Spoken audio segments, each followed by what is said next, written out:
So that's why I always want to promote to everyone to get more deeply into your dreaming self, because dreaming teaches us in a very practical way reality creation.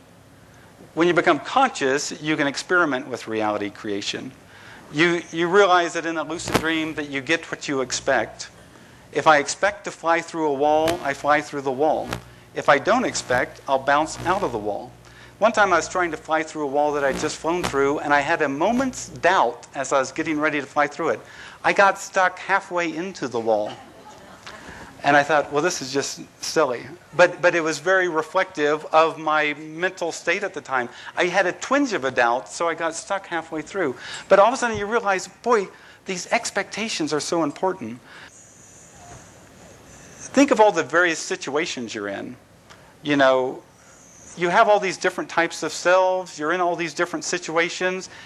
In one situation, I'll bring a certain set of beliefs. Like if I'm dealing with my family, I'd come with a certain set of beliefs. But if I'm dealing with the President of the United States, then a whole other set of beliefs, are being activated. Well, which of these beliefs, are going to be activated? Whichever one that I'm expecting at that moment. And that's what you really see when you're consciously aware in the dream state. Also, being aware in dreaming taught me that I needed to recognize all portions of myself.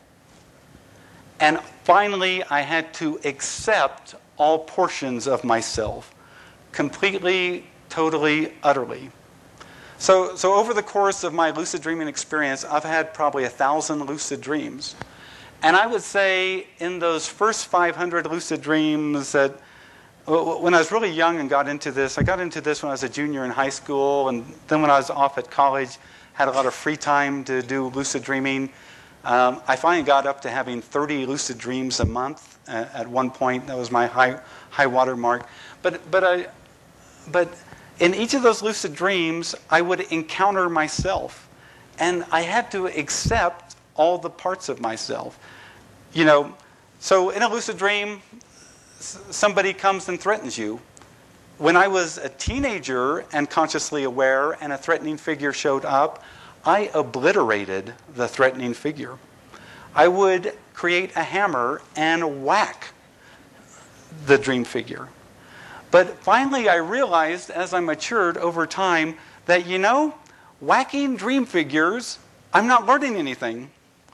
I'm not growing as a person. I don't know what that dream figure represented. I just whacked the crap out of it because I was afraid. I was afraid. And so finally I realized that the only way to get around that was I had to start to question the dream figure. What do you represent? Why are you here?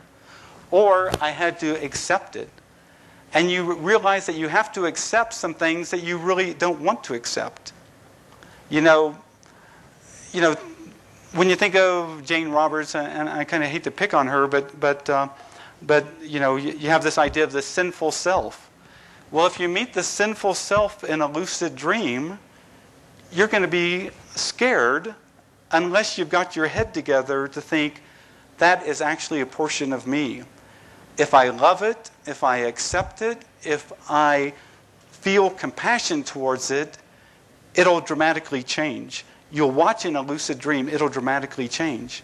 But if you run from it, if you get fearful, if you deny it, if you smash it, you'll have to meet it again. And it'll be bigger and meaner the next time.